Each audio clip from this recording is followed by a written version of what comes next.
Dopamine swipe, dopamine swipe. Followers, likes, double tap. Now they control your life, control your life. What is up, beautiful people? Welcome to the 817 podcast, where we talk culture, business, politics in the lovely city of Fort Worth. What's up, Jimmy? Not too much. Ready and excited to talk about what happened this week. Man, it was an awesome time. Louapalooza happened, and it was awesome. Big Tuck was like the surprise rapper. I mean, that's like high school. If you're a high school Texas kid, like from the 2005, I mean, maybe even earlier, but Big Tuck is like the man. And he came on stage and I lost it. I went crazy. But also, Lou's a pretty big guy. And this Big Tuck guy is legit made him look small. So that was also a really thing. Big Tuck is actually really a big person. So the tuck is actually big. Yeah. And and everybody was there. Saw Jonathan, saw Here Fort Worth, saw Funky Panther. Everybody was there. So it was cool. Nice. Yeah, congrats to Lou Charles for putting on his performance, and a shout out for everyone who made it. I don't know if you saw my text to you. There was a guy there. Oh yeah. Who said, I'm here because I listened to the pod. And he complimented us and said, you guys got a good pulse on the city. Keep it up. Yeah, I was well asleep by the time he sent that text message, but I got it this morning. Yeah, he was wearing like golf shorts and flip flops, and he was raving. He was like turning up. Nice. It's cool to see that a big cross section of Fort Worth come together to support local music. Yeah, it was awesome. So kudos to everyone who went out, and shout out to Lou Charles. Well, let's get into the first story. You want to do that? Yeah, let's do it. Cool. So the first story we want to talk about, a lot of what we're going to talk about today is really just about the upcoming kind of expectations around money, but then also around the city council. So the first story today is about Fort Worth and Arlington's new roadwork project proposal for transportation. So a $400 million transportation bond is expected to make its way to voters in November. So we'll be voting on this.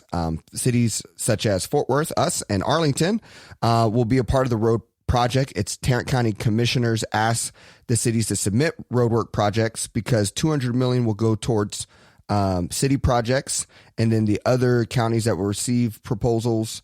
It's like 196 proposals around different, roads and what we're going to work on. $125 million will go towards regional and multi-jurisdictional projects, and $75 million will be split among the commissioners to spend in their precincts.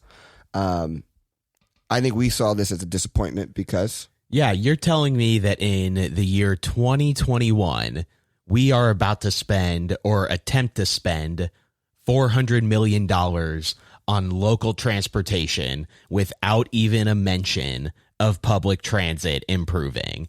And I mean, the quote in there from Judge Whitley is like, more people are moving here, so we got to make the roads bigger. And it's like, get out of here, man. Like, where were our city planners trained that we don't understand that making roads bigger does not accommodate more traffic? It just fills them up more. Like, that's basic. I don't know. I know next to nothing about formal city planning training. And even I know that just expanding roads doesn't help anything. Put this towards public transportation in our city, in our county, making the entire North Texas region more connected. Don't go widen a bunch of roads that you give people the option to live here without cars. How are we so narrowly focused? How do we have no mindset towards combating climate change and decreasing carbon footprints? We're just like, nope, we're going to go out here, build some more roads, get some more trucks on them, make them bigger. I love your Glenn Whitley voice. I'm going to be sad if I ever meet him. He doesn't sound like that. He goes well with my Betsy voice. Yeah. So look at this. Fort Worth submitted 26 projects ranging from improving arterial roads, intersections, traffic signals, and road widening. Nothing. Yo, sitting in traffic isn't fun, but Fort Worth doesn't have traffic except for like 2.5 hours out of the day. Yeah. Like traffic really isn't a big problem in Fort Worth. Yeah. I mean, when you get up north, like, you know, that area in Alliance wasn't necessarily built for the people moving there. But we're also not giving people an option to live without a car. We just keep priding ourselves on spreading out further and further instead of actually creating a system that allows people to live here without owning one or multiple vehicles. It's crazy. Yeah, the other part here, it's the county is still working on projects from its last bond in 2006 because works was delayed by the Great Recession. I find it interesting. I mean, this also goes with finally the bridge opening up over Panther Island. Oh, you yeah, saw that in North Maine. Yeah. I mean, like, businesses do not like paying taxes, but they sure love taking advantage of government projects. Like that is like the craziest thing, because why does these things take so long? Yeah, we suck at building this stuff, but we keep doling out more. I mean, Arlington, I've lived here for a decade now. That one stretch on 30 going through Arlington has been under construction and looked basically the same the entire time I've lived here. Yeah. And then like, I guess I'm confused here, but too, like, I guess the proposal was like to fix some signs. I'm like, aren't they just like metal? Like, I mean, this is like, how much can this cost? Like $100? I wonder what they're spending on crazy things, you know, like, yeah, these signs. That's not public transportation. It's just insane to me that we want to try and project being like a modern and forward looking city without, and like even attracting businesses here.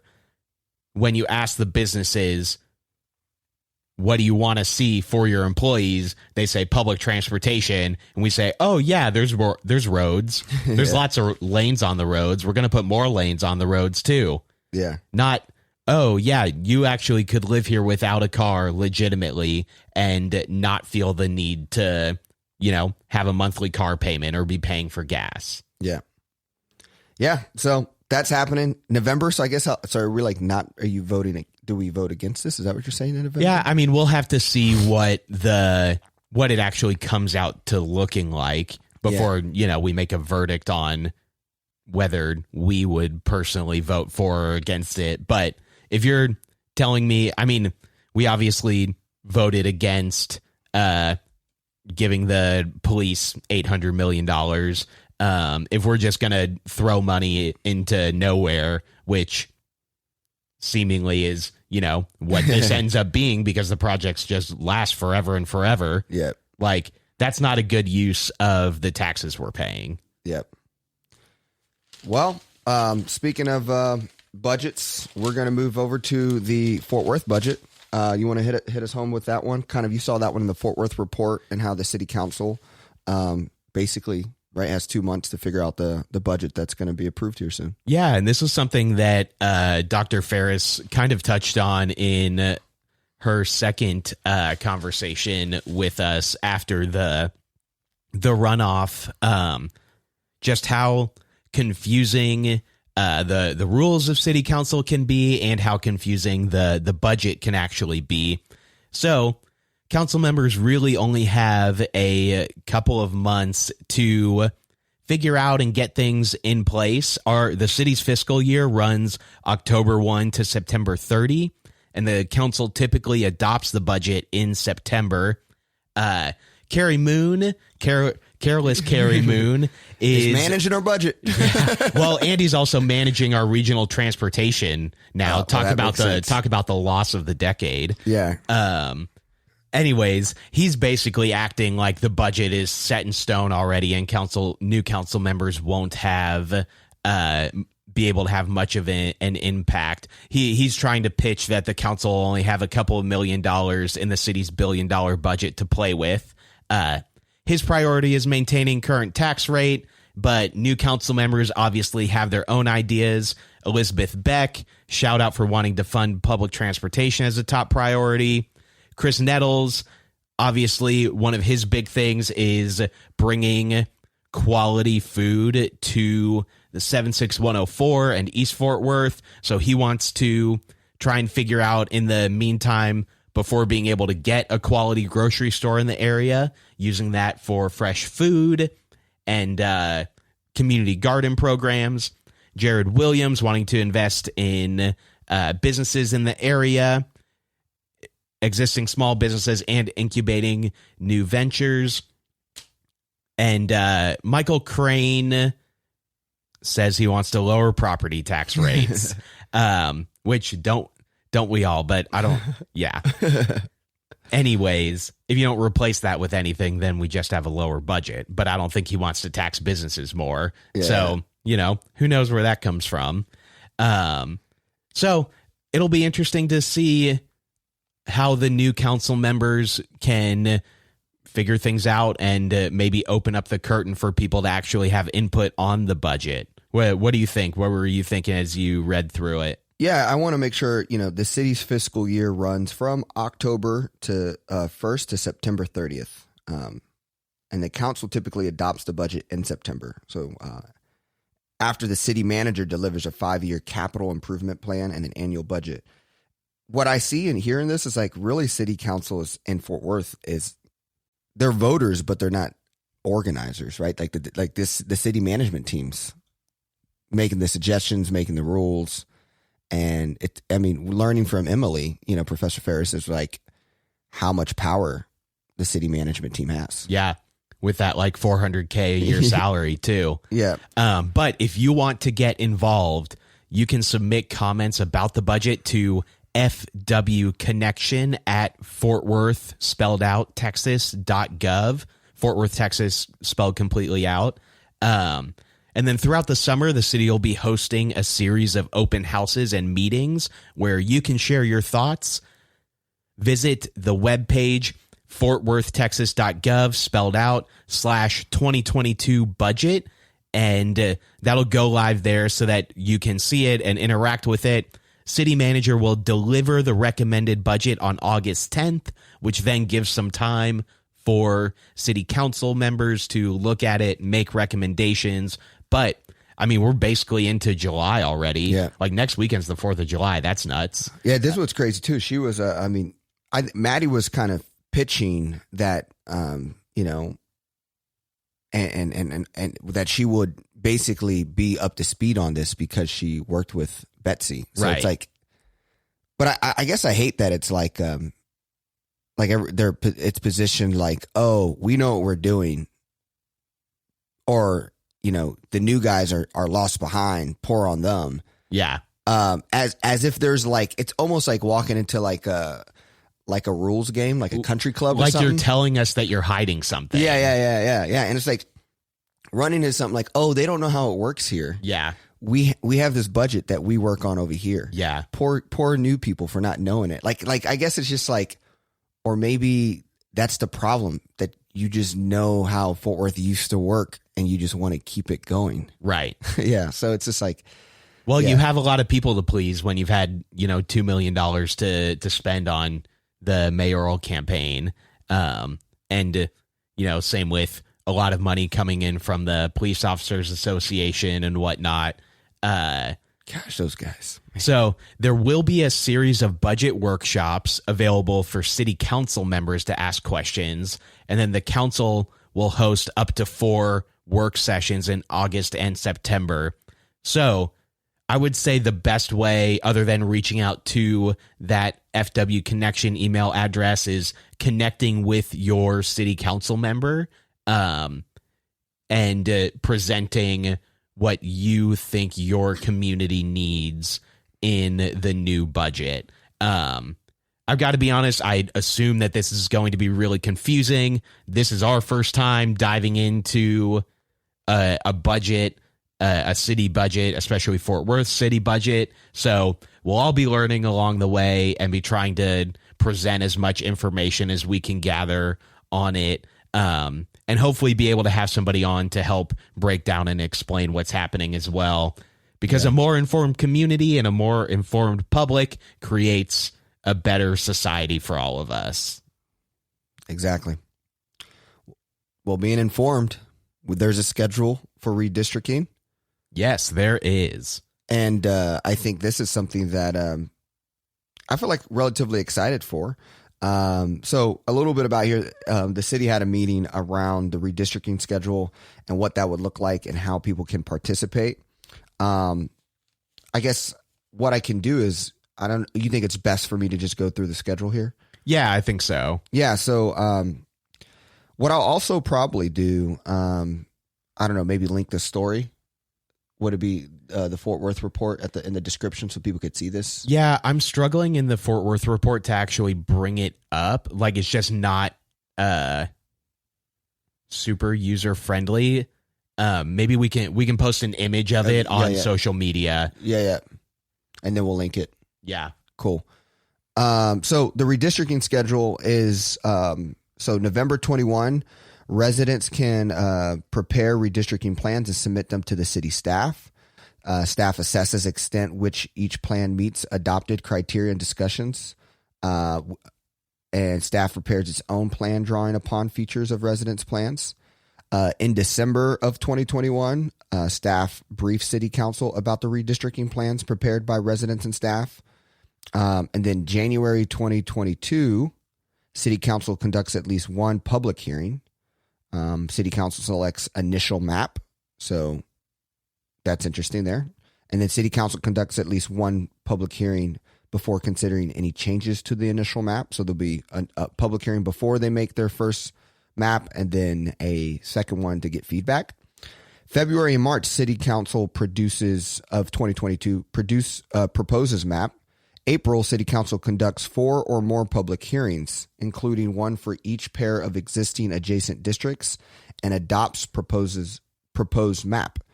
Mid-July, 180 days before qualifying begins for May 2023 municipal election.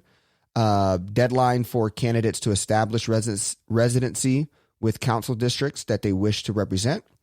Mid-January to mid-February 2023, candidates file for places on 2023 municipal election ballot. May 2023, city conducts 2023 election.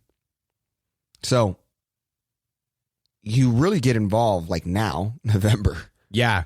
I mean, you really have to. And so there is a software going online that will allow residents to draw their own starting in June maps starting in June. Apparently it is June. Yeah. Starting June to September. Okay.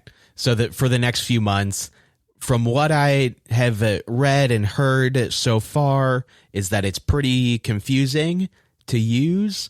I'm sure that I believe that they're trying to set up hosting some workshops or just like online panels to help people get acquainted with the software. What sucks about it, though, is like you could put a ton of work into this and then it could just be totally ignored. And that's kind of the rub around independent redistricting and how the previous council shot that down repeatedly.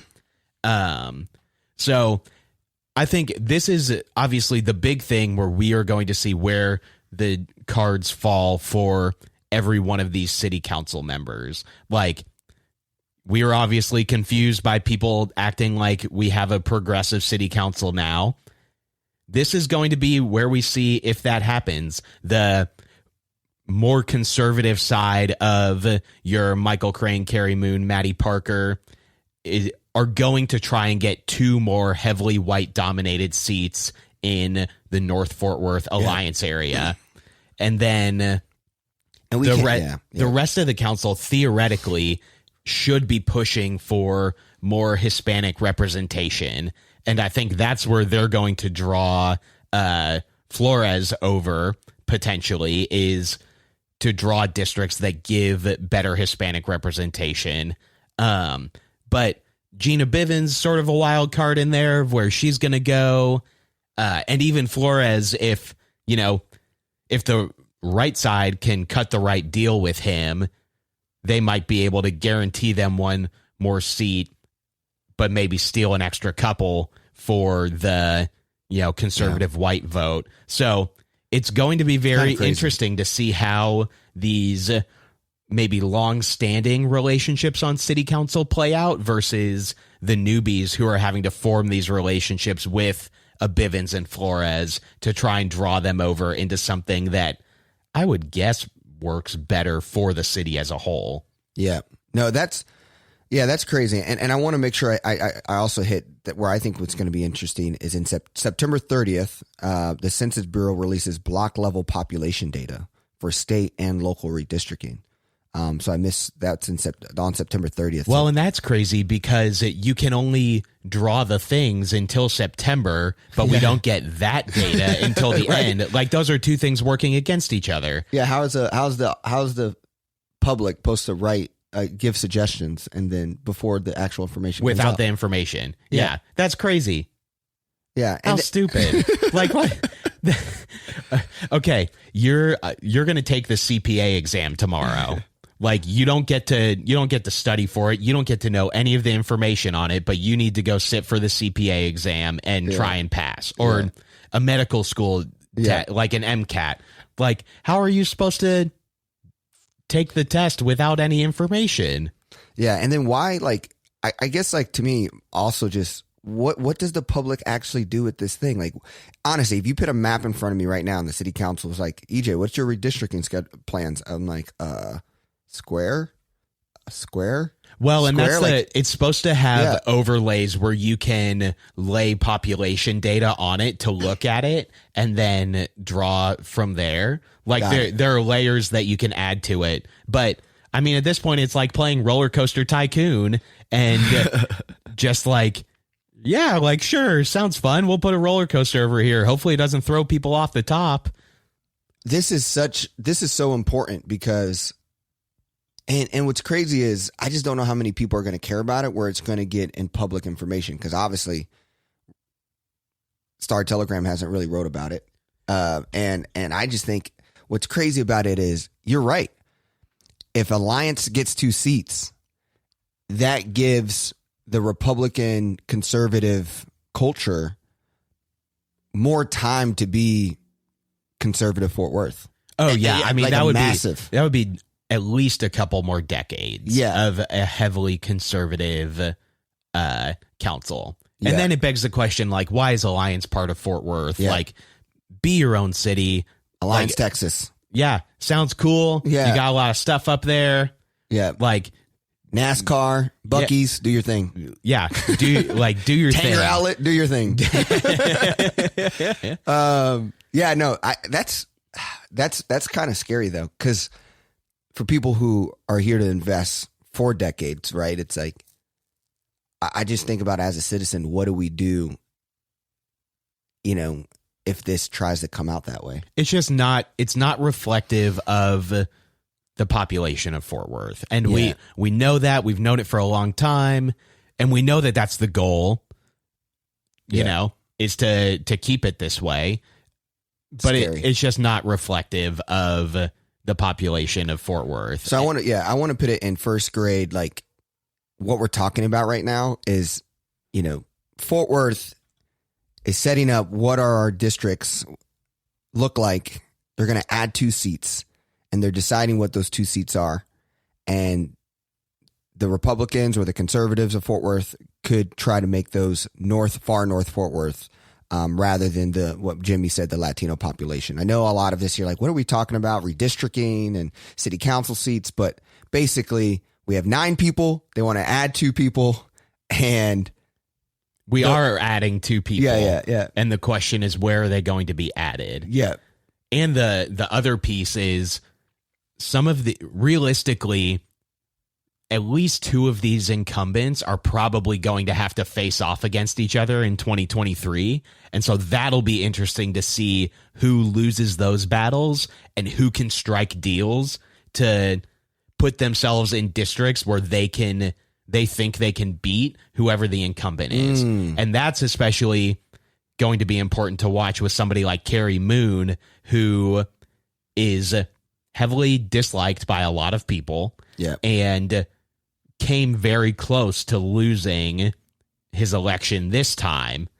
So, like, if he can figure out how to jimmy his district into where he can continue to hold on to his seat. That'll just be really interesting to see play out. Yeah.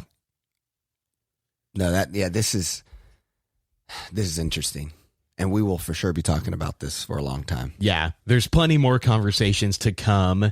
But we want to move on. We have a short interview coming up for today. Yeah, this is exciting. After the Lou Charles episode, we just got a lot of response and interest around the people wanting to tell their story of the rap community in Fort Worth. And one person specifically, Bob Supreme, is coming out with a documentary called Murderworth, Black Gold in a Texas Town, How Gangs Came to Texas. And it tells the story of really the Bloods and the Crips in Fort Worth and the gang culture that is here and really prevalent here, but very much so kept out of the public eye. It came to the forefront for Supreme when a young rapper, J-Dub, was murdered overnight. And I mean, he was really starting to come to some prominence, really gaining a pretty solid backing. And so, selfish plug, he's going to be premiering the movie on July 4th at the Granbury. They've got like 4 or 5 showtimes throughout that day. But we're really excited to talk to him and get some of his takes on really the intertwining between music and gang culture in Fort Worth, how you help draw people out of that and give them a way out and a route to go on. So here's Supreme. We're really excited to talk to him and thankful for his time coming on.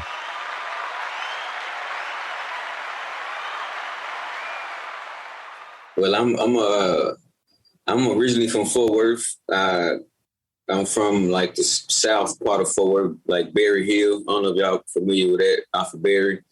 I also stayed in some apartments off of Crowley Road for a good amount of time, like a bunch of Section 8 kids, you know what I'm saying, all from everywhere, put in one apartment complex.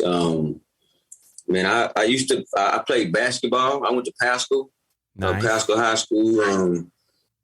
So I kind of knew what it was like to, because I had AP and honors classes, you know what I'm saying, and at that time it wasn't a lot of me in there. So that's when I started to understand, like, all right, can we curse on here? Yeah, feel free to be whoever you want to be. I mean, Supreme, I'm not gonna curse. I'm just, Brian, whoever, whatever hat you want to wear. All right. I just figured that a lot of this stuff wasn't designed for me. You know what I'm saying? I went to school in California for a year. I was playing basketball out there, and they kind of messed my head up in a good way. When I came back to Fort Worth, I saw how behind we were on a lot of stuff. And how I'm able to sit here with you guys today. I'm in the music industry, like, as we speak. So I don't know if y'all ever heard of Go Yayo before. Mm-hmm.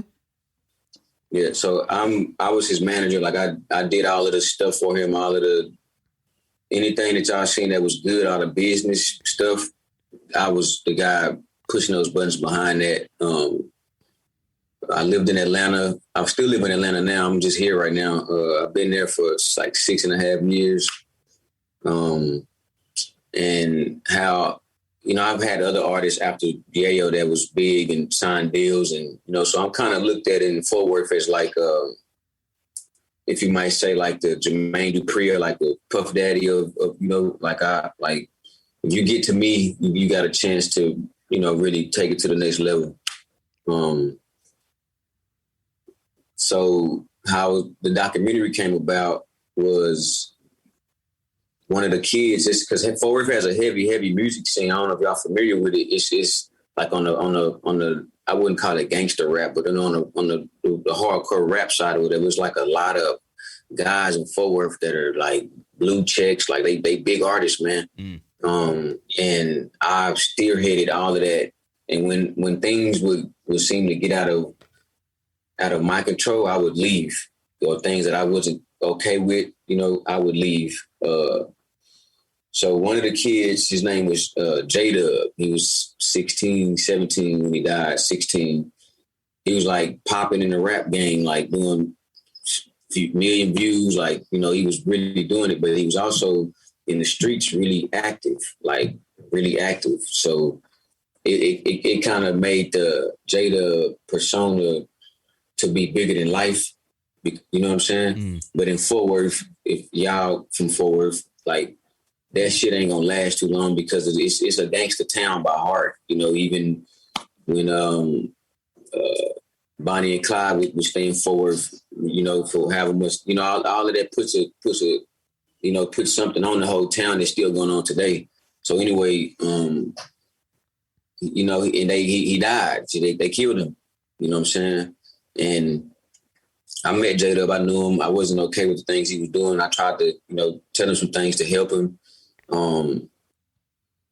So when he died, I woke up and I was like, man, this ain't cool. Like we gotta do something about this. And I knew that wasn't too many people were gonna be able to have an effect on it like me. So I just set out. I got with my boy, Real Tune TV, John Davis. Because he was like a big J-Dub fan. He had interviewed him a few times. That was like his little homie. We got together, man, and the rest is history. And when y'all see it, like, and I know nobody, even the people that have viewed it, the trailer or whatever, they not expecting what they're about to see. You know what I'm saying? Yeah. Tell us what the documentary is about. It's called Murder Worth. And is about gangs, the history of gangs in Texas and in Fort Worth. Give us a little behind the scenes of what that was like making that and what people can maybe expect a little bit of. All right, so it's titled Murder Worth. It's a black gold in a gangster town. It's the story of how gangs came to Texas. Crips and Bloods more so. Because, they came to Fort Worth first. And we just, man, so I'm really like a Fort Worth guy. Like I lived other places, but everybody know how I feel about Fort Worth. And, I'm just a Fort Worth baby. So I can literally, I called one of my older partners and he got me to everybody I needed to get to, man. And but he got me to them now to get them to participate because that wasn't the easiest thing to do because these guys are for real about everything that they don't want to talk about it. It's just I had some of those guys, I was on the phone with them for over an hour.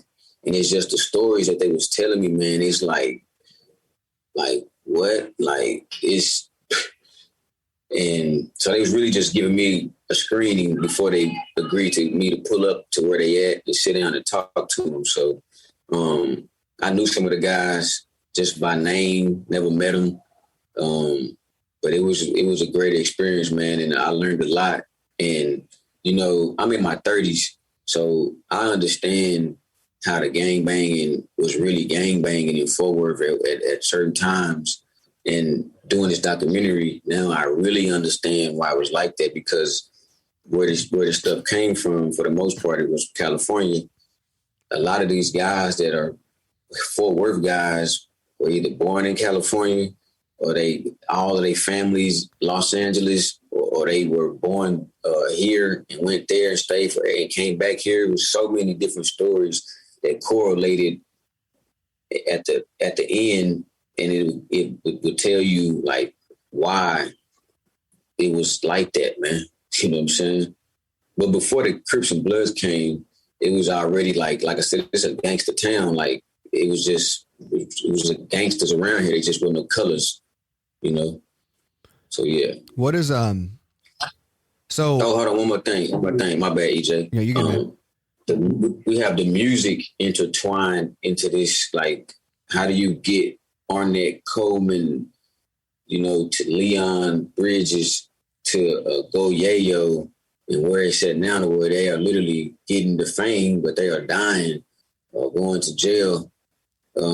It's just a lot that we got that intertwined in it too. it's heavy, man. Like John Lennon's killer being from Fort Worth. We got that. There's a lot of big crime mafia bosses from the East Coast, wherever, was stationed in the federal penitentiary in Fort Worth behind ODY High School. Mm. We got the fact that Mike Brown, the St. Louis kid that died, his killer is from fucking Fort Worth. Excuse my French. He's from Fort Worth. Cops being filmed in Fort Worth more than any other city since it's been on TV. All of this stuff, man. Man, we got this. We go even further than that. Like, it's deep. It's deep. Yeah. So one, how long can we expect a documentary be? And also, our podcast is really heard from a lot of different people in Fort Worth. City council members, politicians, entrepreneurs, people from all walks of Fort Worth as a whole listens to this podcast. So one, what can they expect from length? And then also, what would you want people to know more about Fort Worth from your lens, and the gang community, and also just like where I feel, who gets boxed out, East Barry, South Side. What do you want people to know? I wanted to know that that it's some like, that's why I titled it. It's got black gold. I feel like Fort Worth has a lot of black gold, man. It's just, some of it hasn't been dug up yet. Some of it is been dug up, but like you said, it kind of gets boxed out and put in the corner. And it's a two-sided thing to that. It's not just, whatever you want to call it, anybody's fault, but both sides, you know what I'm saying? So I come in and I bridge that gap, you know what I'm saying? Because my whole thing when I first started this entertainment stuff, when it fell in my lap, I wanted to, this is what my initial thoughts from 5-6 years ago when I started. I wasn't been doing it for that long. I wanted to get the crack and the heroin and the pills that's killing the kids. I wanted to get all of that stuff out of Fort Worth. I wanted to bring music money to Fort Worth so we can ride around in nice cars and have nice houses and not have to worry about this and that and create our own currency. You know what I'm saying? That was my initial goal when I was managing Go Yeah Yo. And it still is that to this day. Like I met with this Chris Nettles, cool guy, District 8 city councilman. We met with him, interviewed him the other day. So I also was it's just a lot, man. How I got to y'all, like Jessica at the Film Commission, Mitch, like Tom. Those are, you know what I'm saying? So it's happening, and they're finding out what's going on over there because there's some stuff going on over there. And I feel like the way we really help it, if that's the solution or the goal, which was mine, is to have somebody like me to come on a podcast like this. So these messages can be heard from a different type of, other than what they might hear it as. You dig what I'm saying? Because it's not all bad at all. It's really, because it's like this, y'all. You get a few of them through there. It's a pipeline in Fort Worth of big artists, man. It's big artists. And the environment, it sucks them back in because they don't have no way out. See, me living in Atlanta, I would bring those kids to Atlanta and let them live with me. That's how they blew up, because I gave them a chance. You know what I'm saying? And I was doing it genuinely, and just because I would do it anyway. And then the rap stuff came second, and it just happened. You know what I'm saying? How long is the documentary? How long is the documentary? Oh, my bad. It may be an hour and 45, 2 hours. Oh, wow, maybe. nice. So but it's we're gonna nothing. learn a lot. You're gonna learn a whole bunch, man. It's nothing. No boring moments. Like we got some prominent people in it. Yeah, I'm a subscriber to Real Tune TV. And I mean, the great work that they do. is super. I mean, it's super. We live in East Fort Worth. I mean, East Side Fort Worth, and so it's just really cool to just kind of see someone give a true spin and just like letting people be aware of, you know, how so much of it is about, you know, these young talent who is entrepreneurial, who do have leadership skills, who have the skills to run companies, be political leaders, go do successful things. But it just seems like, you know, like you said, a lot of them doesn't get the chance to thrive. And so people like you are trying to tell that story and help them bridge that gap. I would love to know more about what do you think is like solutions in the sense of, you know, Fort Worth is getting money. Fort Worth gets, for instance, Fort Worth is just got $180 million from the federal government to help with pandemic losses and things like that. What is your ideas of how can we lift up and support, you know, the kids you're talking about? So this is great that you said that, EJ. Good question. So the documentaries, my solution was this. See, Real Tune he's not even from Fort Worth. Yeah. You know what I'm saying? I'm from here, so I could kind of check the temperature. So when we're going around interviewing guys, there's certain things that we couldn't put on because I was like, there's no glorification going on. None of this. I want to put the ugly truth in their face so they can see like, hey, you got this rap stuff going on and you can go this way and go and be able to just, oh man. Or you can go this way where you only got two options. You're going to die or you're going to jail. And all of the guys that's on the documentary, they didn't want to talk unless it was about that. They didn't want to promote any violence, any type of, you know, sticking their chest out, stuff that they was doing back in the day. And that was the solution that I was putting out there to get the message to the children or the rappers or whatever, like, hey, like you hearing it from these guys that y'all are emulating, talking about in y'all raps, because y'all ain't doing this stuff. That's what they did. You know what I'm saying? And they're telling y'all, hey, that ain't what's up. Like, you know, another thing too, guys, is that I'm working with one of my good guys that's kind of getting me into the political world. Is we're presenting a school or a program to teach kids how to DJ, how to write songs in the proper format, how to play the piano, how to produce music, how to have, you know, some kind of, you know, ethics about yourself, or, you know, and how to move right when you go into label meetings, and just how to handle yourself.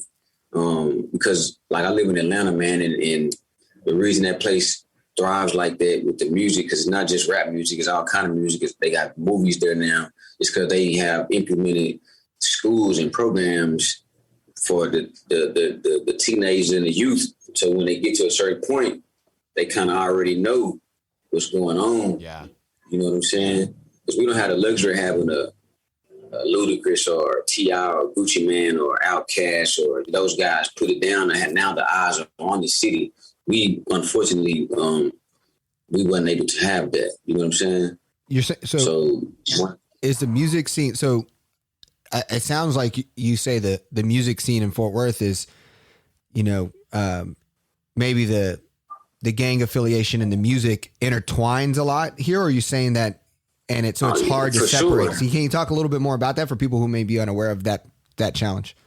Yeah, man, the streets and the music in Fort Worth is way too mixed up. It's like oil and water. It's not a good mix. And, you know, fortunately, man, like people know where I stand and all of that. So I can go stand on either side. You know what I'm saying? I'm respected in like every part of Fort Worth for different reasons. So I'm just blessed enough that I can get to these people and have a certain message about myself, and they look at me and they see what I stand for, but it's just not enough.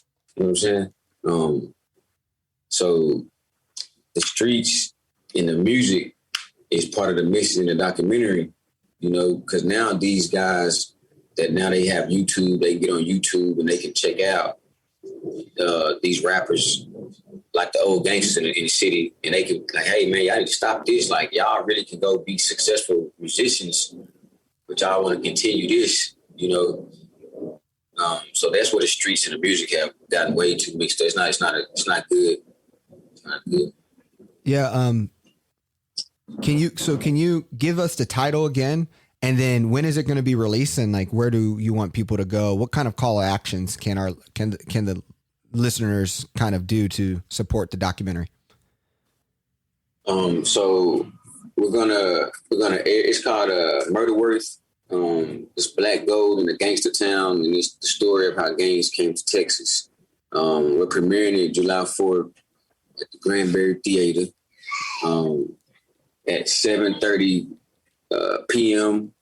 Times may change. And what was the other question you said? No, that works. That works. Like any other actions you would like them to do and to take.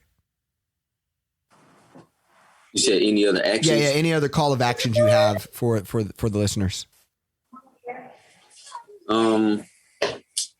So after we air it, we'll premiere it. We're going to also put it on like Amazon Prime, YouTube, Hulu, different handles to go check it out. You know what I'm saying? Cool. Someone who I think is I didn't want to, someone, I don't know. Are you like, I feel like Nino So Supreme is doing a really good job of possibly coming out of his own, separated from all that. Yeah, I know Nino. Yeah. I feel like he's my favorite Fort Worth hip hop rapper right now. But I feel like I just hooked him up with DOC from NWA. Oh, cool. He I just hooked him up like a month ago. He gives me kind of this hope of Fort Worth hip hop, like what you said, like separated from the activity, and like becoming your own person. He gives me that vibes. What is your kind of take with what I said? But then also maybe there's some other artists you want people to know about. So Nino, I like Nino. It's just that his type of rap gets overshadowed just because of his so many others in that lane, like really doing numbers with different, I wouldn't call it shoot 'em up, bang bang music. It's just like, y'all know what's going on, like how they rap nowadays. So, but Nino is talented. Like everybody knows who Nino is. But like I'm proud of Nino. Like he got my support. He know that though. Lou, I like Lou. Lou Charles is cool. So yeah, and we just like I come in to bridge the gap, man. You know what I'm saying? That's what we go do. Yeah. Well, thanks for hopping on with us. I'm excited about the movie, and I'm excited about getting to work with you and see this story get told.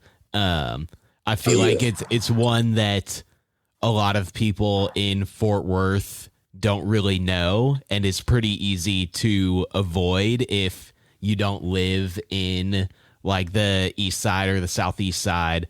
And so I think it's important that we have someone like you telling that story. Oh yeah, I appreciate it, man. I appreciate it.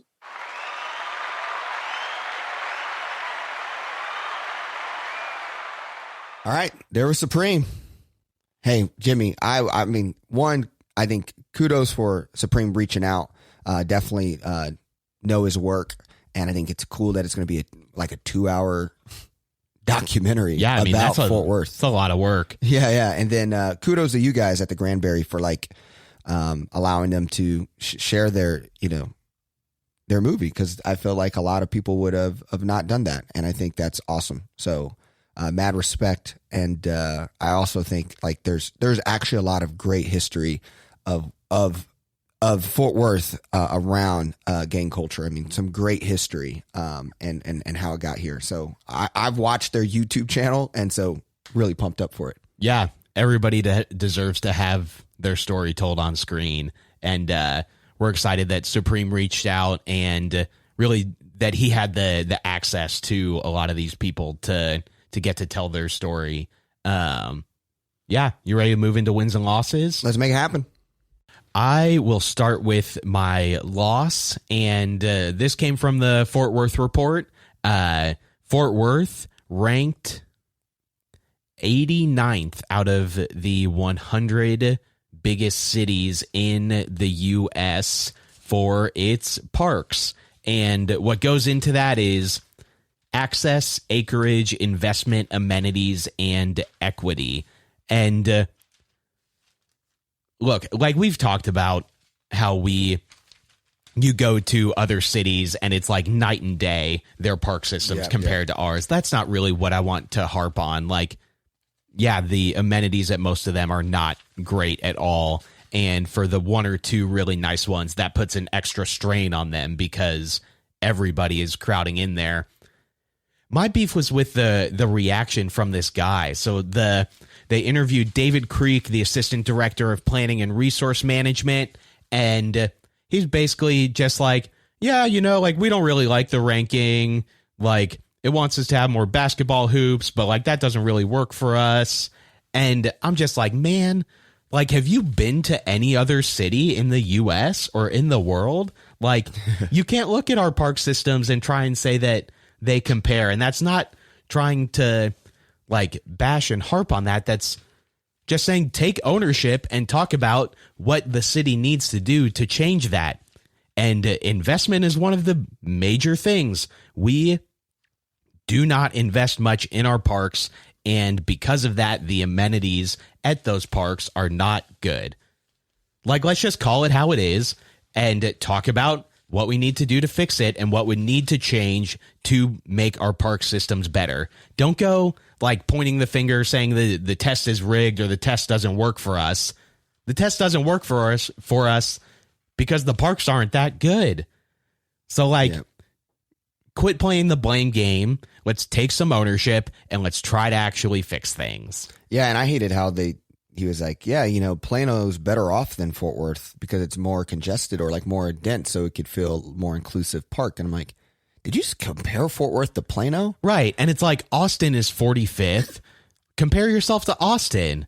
Compare yourself to Dallas. Compare it was 50th, right? Yeah, Dallas is 50th. Like if there's something 89th. Wow. It's like, yeah, don't compare yourself to Plano if that's not a fair comparison. Compare yourself to the cities that are a fair comparison, which are doing a lot better than we are as well. Yeah, yeah. And we talk about DFP, right?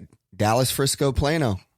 You know, like parks and places where people to be is important. So I just think like, how do you make people feel like they have neighborhoods and parks they can go to and do things. So, big loss on how that person's thinking and their perspective about it. I literally think all the time, like our walking route in our neighborhood, like there's only one way to go that keeps us on sidewalks the whole time.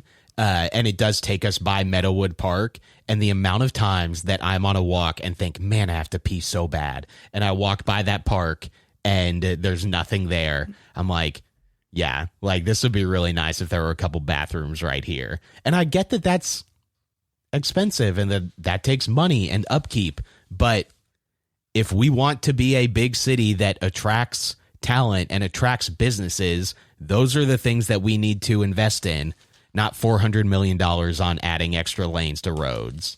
Yeah. Perfect. I think that was a spot on loss. My loss, I guess I'll keep it short. Really what my loss is about, Fort Worth ISD had a board meeting last week about critical race theory. And I mean, it's more just like, I don't know. I just think it's this critical race theory stuff is just a centerpiece to people who think they're being attacked by racism and systems and us acknowledging that. And I just thought it was unfortunate, like to see that many racist people in Fort Worth, like, trying to advocate that this is wrong, especially when we have said the statistics over and over again about Fort Worth ISD having, 84% Black and brown kids. And it sucks that it's that many, like, ignorant people. And I say ignorant specifically in terms of you don't know what critical race theory is. Like you're just advocating against this hot button thing that you've been told to advocate against, that you can't actually speak to what it is, and are just out here acting like it's racist. So that's the rub for me, is that like people are so passionate to go out and scream about this without actually trying to understand what they're screaming against. But when your governor signs into law a bill that restricts how it's taught in public schools, I mean, it's supported there, like from the state level. Yeah. And I mean, like, look, it says opponents of the critical race theory wore Make America Great Again hats and T-shirts, were draped in American flags and held up signs calling theory Marxist. So it's just like, it was not, I mean, that's unfortunate. Yeah, they probably don't know what Marxism is either. Yeah. Which the attorney, or not the attorney general, the head of the I know what you're talking about. The head of the Chiefs. I like, honestly, the only reason that I like think about these people is because of Veep, and whenever they would come in to have conversations with Julia Dreyfus.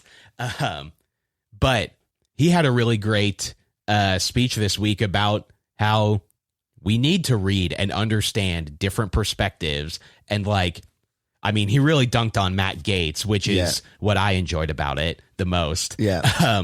But it was a really well thought out and well spoken, articulate conversation around like, I do want these things to be taught. I do want people to know about these things. Yeah, and then you just have Gaetz not shaking his head while he's doing it. Like, this person is like a coveted military high position person, and you're this guy, and you're just shaking your head at him, like looking at him as like you're disappointed.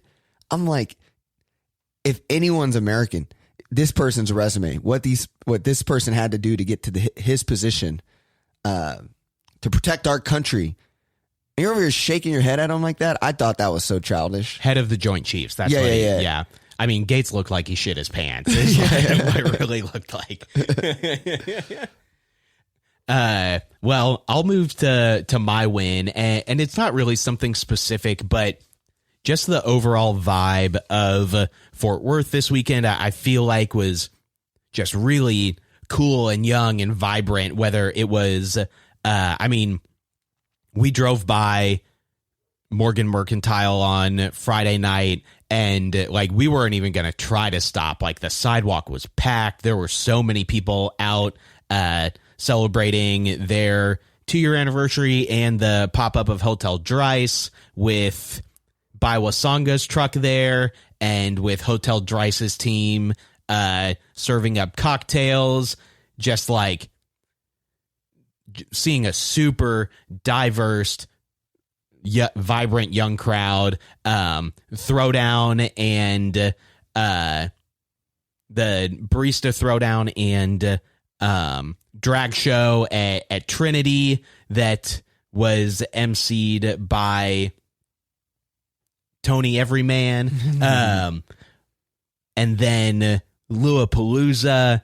Like, I just felt like there was a lot going on this weekend in Fort Worth that felt really cool and was just really inspiring to see coming out of the pandemic, and just like seeing the city get some of its young life back.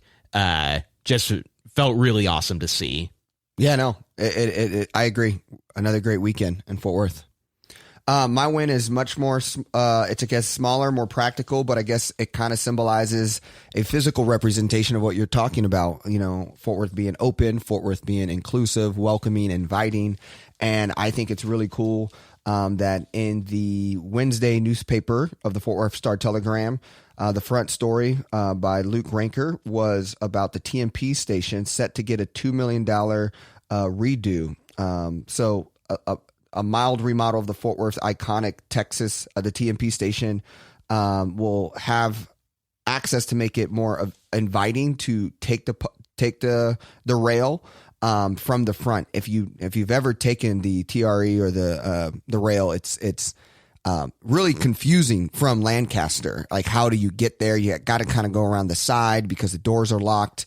And so it's a beautiful building, and I think them opening it up to make it more welcoming to get to the rail is going to be super cool. And it's a $2 million renovation, really iconic building, and it does not invite you to the public transportation to get to the airport or get to Dallas.